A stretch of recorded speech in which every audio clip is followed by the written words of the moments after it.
Good morning student, आज हम लोग बात करने वाले हैं व्हाट इज फोर्स। फोर्स क्या है? देखिए, फोर्स को हम लोग ऐसे डिफाइन कर सकते हैं कि force is an agent which is capable of changing a body's state of rest और motion and also direction of the body. देखिए, फोर्स जो है एक ऐसा एजेंट है जो ये कर सकता है क्या कि बॉडी का जो स्टेट है चेंज कर सकता है। अच्छा, बॉडी का स्टेट अलग अलग कंडीशन हो सकता है स्टेट का। फर्स्ट कंडीशन ऐसा भी हो सकता है कोई बॉडी अगर रेस्ट में है, अगर उसमें हम फोर्स लगाते हैं तो उसको मोशन में ला सकता है।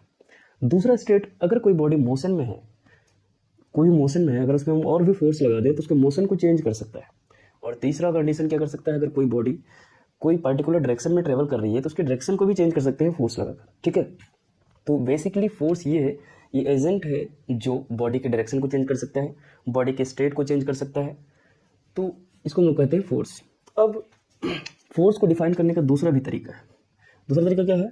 अगर फोर्स को दूसरे तरीके से हम लोग डिफाइन करें, क्या हो सकता है? फोर्स, हम लोग जब फोर्स कोई बॉडी पे अप्लाई करते हैं तो क्या करते हैं? बेसिकली दो ही काम करते हैं बॉडी के ऊपर।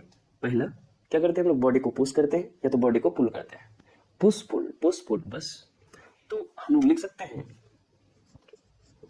It is defined as the product of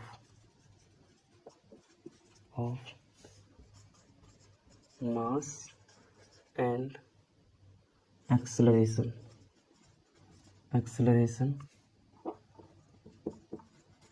of body। ऐसे ही हम लोग डिफाइन कर सकते हैं कि जो फोर्स होता है वो प्रोडक्ट होता है मास एंड एक्सेलरेशन ऑफ बॉडी का, उस बॉडी का मास एंड बॉडी का एक्सेलरेशन विथ डायरेक्शन।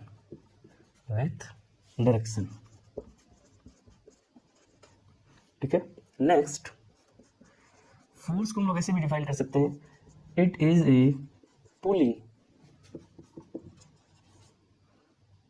और पुशिंग इफेक्ट। फोर्स क्या है? पुलिंग और पुशिंग इफेक्ट, जो बॉडी को या तो खींचता है या तो उसको धक्का मारता है ना। तो फोर्स को हम लोग ये तीन तरीके से डिफाइन कर सकते हैं। फर्स्ट जो डेफिनेशन है फोर्स का ये हो सकता है, force is an agent which is capable of changing a body state, body के स्टेट को चेंज कर सकता है। स्टेट, रेस्ट और मोशन। बॉडी का स्टेट अगर रेस्ट में है तो उसको मोशन में ला सकता है, मोशन में है तो उसको रेस्ट में ला सकता है।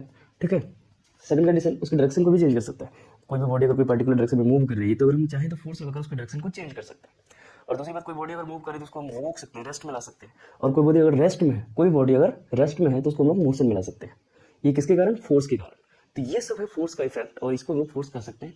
दूसरा, इट इज सबसे सिंपल डेफिनेशन, अब इसको भी बोल सकते हैं ये भी, it is defined as the product of mass and acceleration of the body. Defined as the product of mass and acceleration of body. देखिए, फोर्स को वैसे भी डिफाइन कर सकते हैं कि जो फोर्स होता है, क्या होता है, जब आप फोर्स का फॉर्मूला पढ़े होंगे तो इससे पहले ये पढ़े होंगे, जो फोर्स है, फोर्स मास इंटू एक्सेलरेशन, ये पढ़े। तो ये जो मास इंटू एक्सेलरेशन हम लोग करते हैं, ये फोर्स का हम लोग मैग्नीट्यूड निकालते हैं। तो अगर हम लोग इसको वेक्टर फॉर्म में लिखें तो ये जो है, इसमें वेक्टर डायरेक्शन देना होगा। आपको पता है किसी को भी वेक्टर देने के लिए उसके ऊपर एरो बनाया जाता है, ये वेक्टर का साइन है ना।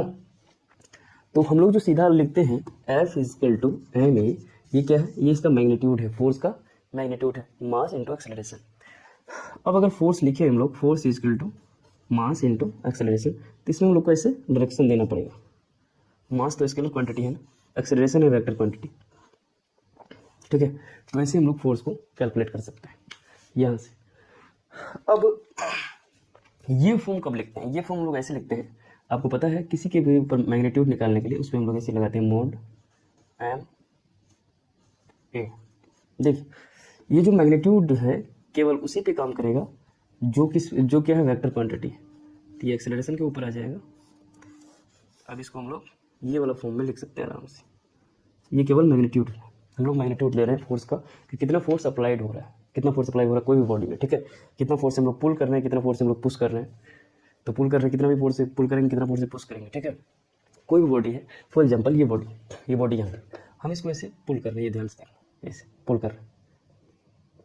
ये क्या कहते हैं? पुश कर रहे हैं। ये पुल मीन्स खींचना, पुश मीन्स धक्का मारने से। ठीक है, तो अब ध्यान से यहाँ ये देखना है कि अच्छा, मान लीजिए अपने पास 10 kg का कोई बॉडी है। ठीक है, 10 kg का कोई भी बॉडी है, 10 kg का, इस पर हम 10 न्यूटन फोर्स से क्या कर रहे हैं, इसको क्या कर रहे हैं? पुश कर रहे हैं। क्या कर रहे हैं? पुश कर रहे हैं।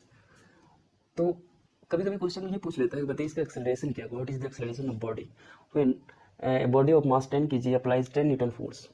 तो कैसे निकालेंगे, तो हम लोगों को पता है F equal to m into A, force equal to magnitude of force equal to mass into magnitude of acceleration. Mass इसका फोर्स कितना है 10 न्यूटन, मास कितना है 10 kg, एक्सेलरेशन हमें पता करना है। तो देखिए 10/10 इक्वल टू ए, यहाँ से एक्सेलरेशन कितना आ जाएगा 1 मीटर पर सेकेंड स्क्वायर। तो हम लोग जो है ये फॉर्मूला का यूज हम लोग ऐसे ऐसे क्वेश्चन में कर सकते हैं, ये सब कंडीशन में कर सकते हैं, ठीक है। अगर और कोई दूसरा क्वेश्चन ले लें हम लोग, अब इसको यूज कर देते हैं।